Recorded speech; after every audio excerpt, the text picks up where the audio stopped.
welcome back to the Run of Show.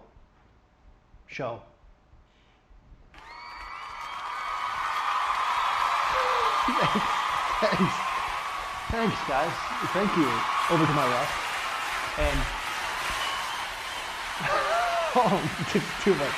Please, thank you. Man, I just miss TV shows with live applause. What do you think, Dom? I miss it too. Stand-up comedy is not the same without an applause or somebody laughing. Yeah. Random fact, though. Okay. Those pre-recorded laughs are technically dead people because they were pre-recorded back in the 50s, and we just keep rerunning them. Yeah, that's pretty morbid. That's pretty morbid, Dom. Random fact of the day. But you know, from like an economic standpoint, it kind of makes sense, right? Because you don't have to pay royalties to people that clapped that aren't alive anymore. Very right? true. Very true. Makes a lot of sense. I see the loophole you use there. Yeah, and come to think of it, you know, the clapping protocol, you know, trends in clapping have probably not changed too much over the years. True. Maybe since like maybe tennis in the 1600s. Little golf clap, a brother. little lighter, tad lighter. Okay, so ladies and gentlemen, today we're going to be doing a segment that we call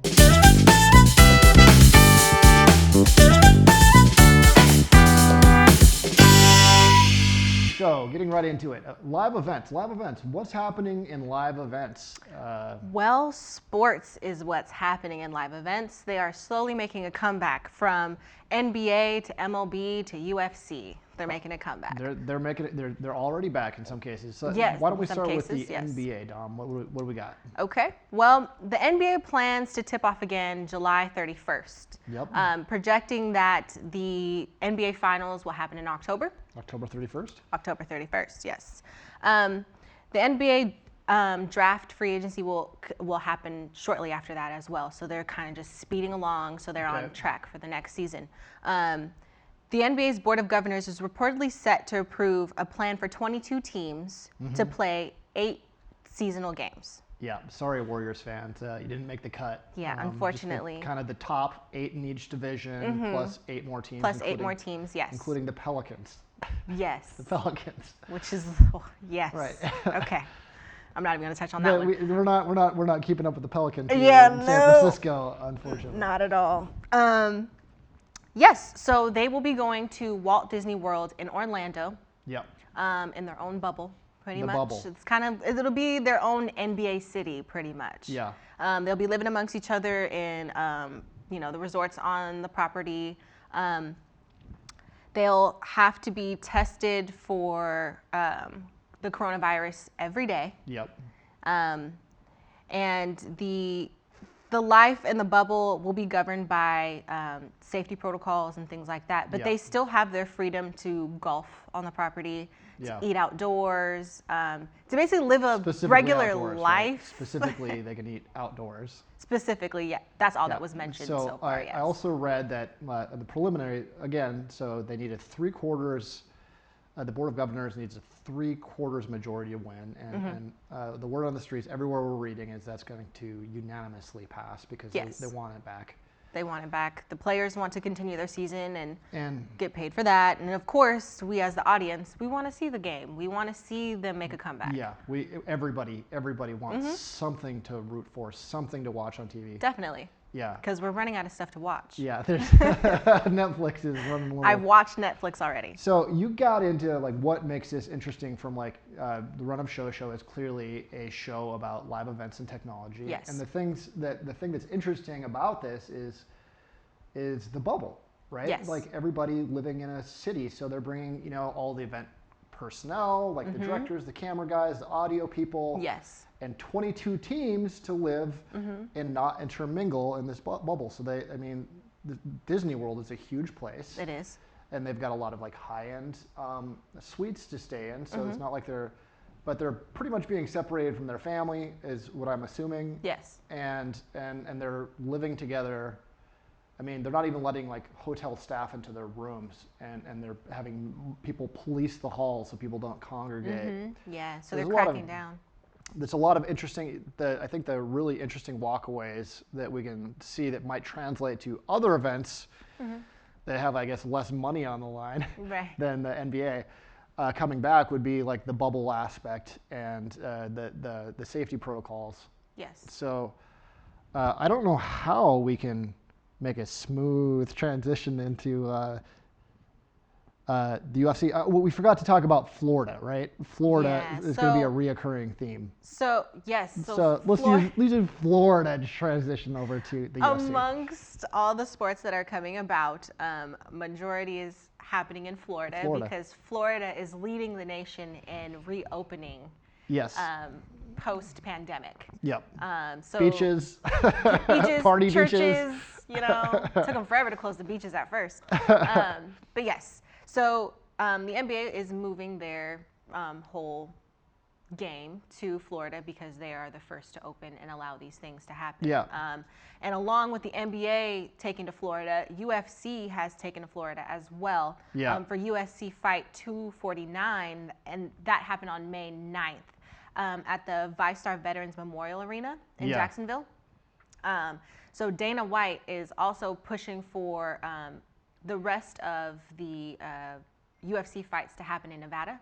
So on May 30th, he had UFC Fight 250 happen in Nevada at the Apex. Yeah.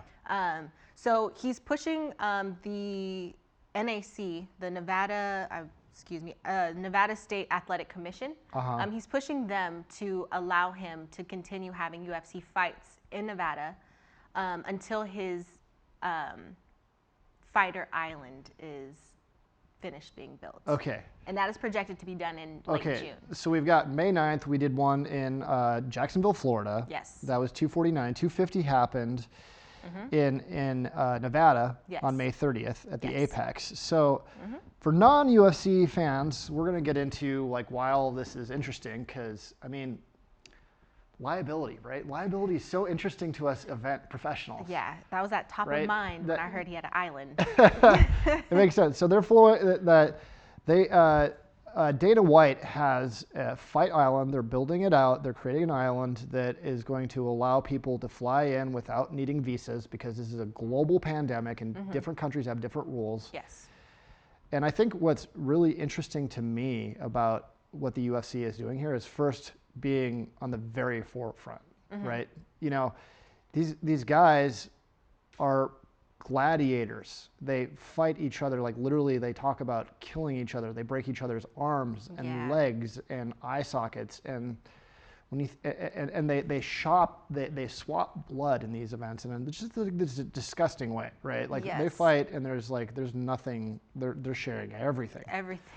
But when you consider like they're already used to dealing with the liability of like potentially killing each other, it seems like it makes sense that the UFC would come back first because their lawyers, I mean, and their insurance has got to be insane. That COVID kind of almost seems like tame compared to what these guys go into do on a daily basis. Yes, and that was Dana White's point when he was interviewed by ESPN about this whole deal. And I'm just paraphrasing, he basically said that, you know, if COVID's going to get us, then it's going to get us. So we just have to keep moving forward. And keep it pushing. Yeah, that guy's not afraid of anything. He's not afraid, and he has his own island. That's what trips me out. He's got his own island. So, Florida. So far we've got Florida. Florida is on the forefront of reopening the nation. They'd be the Silicon Valley of taking chances right now in sporting and live events and churches. They're opening churches. They're open. That's all we need to say about churches right now for this show. So I guess we can segue now into I'd say we get into the MLB before we go into Korean baseball. Everybody already knows what's going on in Korean baseball. It's so exciting. Do they know? Yeah. No.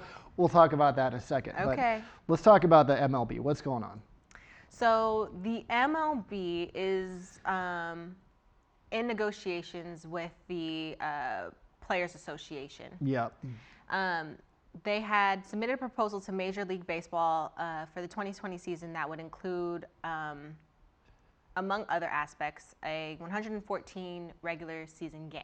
So the players want to play 114 games, their regular season. But the board and the owners want to shorten the games to about 50 or 60. Correct, yeah. Yeah. the big point being they want to do that. They're losing a lot of revenues, obviously, because they can't sell tickets right now anyway. And I think the big motivator is probably the fact that they want to have less days and prorate the salaries, which are obviously in MLB like their biggest expense, right? Yes, definitely. So yeah, because if we do these 114 games and you're not bringing in fans, you're paying the broadcast team, security, all that. You're paying all of those people to be there for those games, but you're not taking any money in. Yeah, so I think they're trying to find that balance between, I think there needs to be empathy, and I think it sounds like the baseball, the players are saying, well, why would we make less money when we're taking on more risk?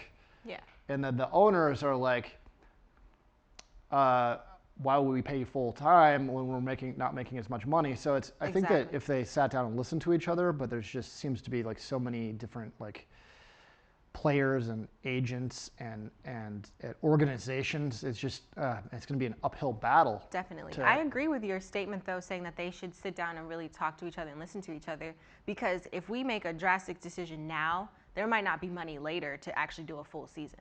Yeah. So we got to really think like long term. Like it sucks to get like half your paycheck, but think in the long term.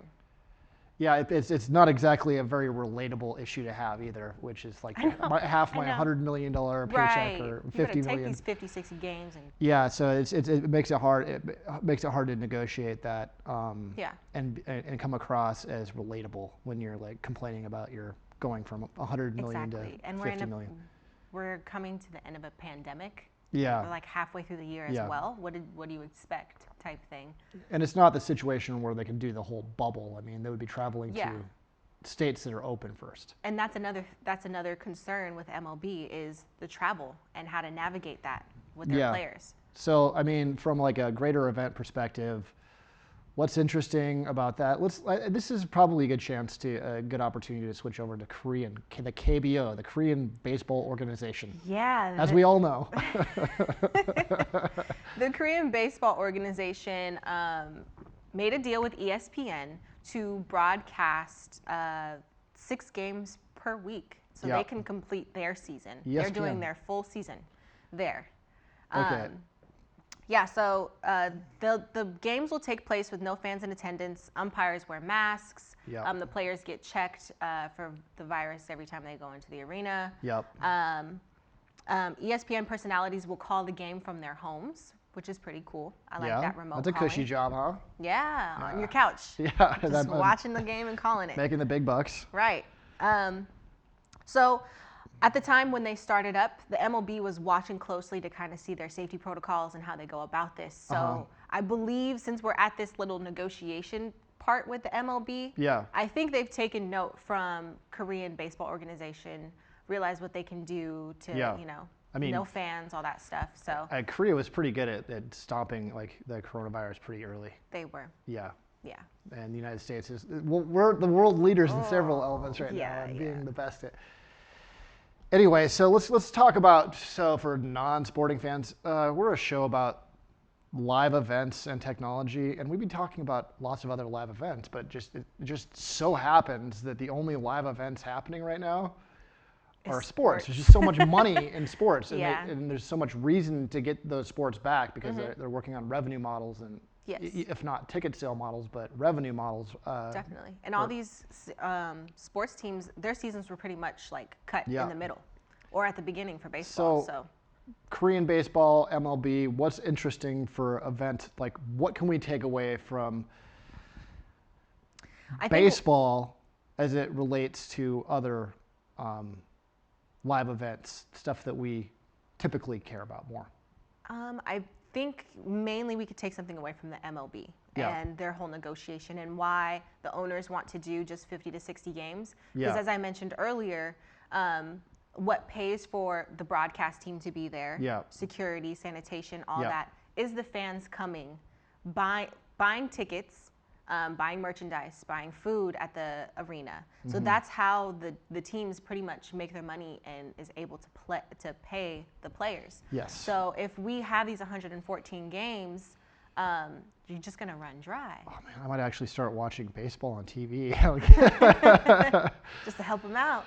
And another thing that's interesting is, how is revenue going to come about with broadcasts? Is revenue going to come about with broadcasts Oh yeah, for these people teams? are desperate for live sports, desperate to root for their team, desperate. I mean, I think the real interesting thing for me, like event-wise, is, let's get back to it, is,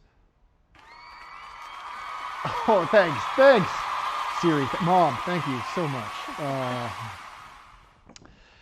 Just having something to cheer for, and like what they're going to do about, that. What are they going to do about watching the staleness of games without audience cheering for them, and what are they going to put in those seats, and how are they going to, like, just from an event professional's perspective, like, how are they going to fill that void? Yeah, right? make it more interactive, more exciting. And that is going to, I think, whatever they do to make that more interactive and exciting from the user engagement perspective at home, is going to affect, like, our world of corporate events and conferences and that live streaming element and stuff like that. So yeah, it's I'm just happy to see it all coming back. Yes, definitely. And I'm happy to see the protocols that they're taking to make everything come back. They're still being thank you, Florida. Safe. Yeah, thank you, Florida, for being the leader and allowing us to test run all this stuff. We're testing everything on Florida. Kind of, we're testing everything in Florida, yeah. So on that note, we covered churches thoroughly in Florida, covered we covered MMA and why they're the first. We covered MLB and why they haven't come to any negotiations yet. We covered the NBA and, like, how they're going, like, the bubble. That's really, really interesting to me. That might be a game changer. Yeah. So that just leaves us with some sponsors that we have to thank. Dom, who should we thank? Who can we, like, thank for this? I would like to thank Production Line Studios for providing this space and for allowing me to be here. And the crew that we worked with today was just great in setting everything up and rolling with the punches. So Production Line Studios is your one-stop shop, everybody. Yeah. Production Line Studios. Bing. Production Line Studios is really just a great little agency, a small but mighty agency with a fantastic. If you can see all these displays here, you can put any light, any color, fantastic grid. It's environmentally friendly, and that in our history of building just tons and tons and tons of sets that we just have to throw into a truck the next day to try and recycle what we can and throw out the rest. Like, this makes a lot of sense to have a background that you can just have San Francisco in the background 1 second, and 2 seconds later this could be a banner over for your thing, or any kind of video that you want, and the lighting's great, and you really can't build a set like this for less than like $50,000 that you're just going to throw away the next day. I mean, you can't build a set like this for $50,000. So, like, whatever you're trying to build as a backdrop, whether you're selling an app or a product, or doing a product launch, or doing some kind of corporate communication. Let's talk about an app. You've got an app, and it has regular updates, and people are confused about how your app works because, maybe you've gone from one version of AdWords to the next version of AdWords, and it just seems that video is way more efficient at training people how to navigate new features than having a call center or a text center like pop-up. So Production Line Studios' philosophy is that you can be entertaining while educating people on your new products, services, whatever you need to do, and save a lot of money by saving a lot of call service time. So, other than being a pretty chill place to make a high-quality product at an affordable price, man, it sounds like I'm really plugging these guys. I must really like this. Yeah, you're... And also, we'd like to thank, who else? Who else should we thank? I would like to thank the crew. The crew has been great. From our lighting to our technical director to our editor / fact checker. Thank you, Jack Headley, Yes, first and foremost, man. Technical director for keeping the studio fresh, keeping it running. Clean, too. Yeah, keeping it clean when we don't have the maid service coming through for between big shows. JaRon, McReynolds for doing our live Googling and fact checking. Yes. Will Torres on lights. Yes, and for that random audience. Yeah, and for that morbid joke, we like that a lot here. Great. And for Alex Demon, who made a surprise appearance. Sasha Demon for his stage management today. Well, thanks for stepping in today. I love to have you on set, man. Yeah, it's good. It just feels good. Yeah. On that note, thanks for swinging by the pod today, and we'll catch you next time. Thank you.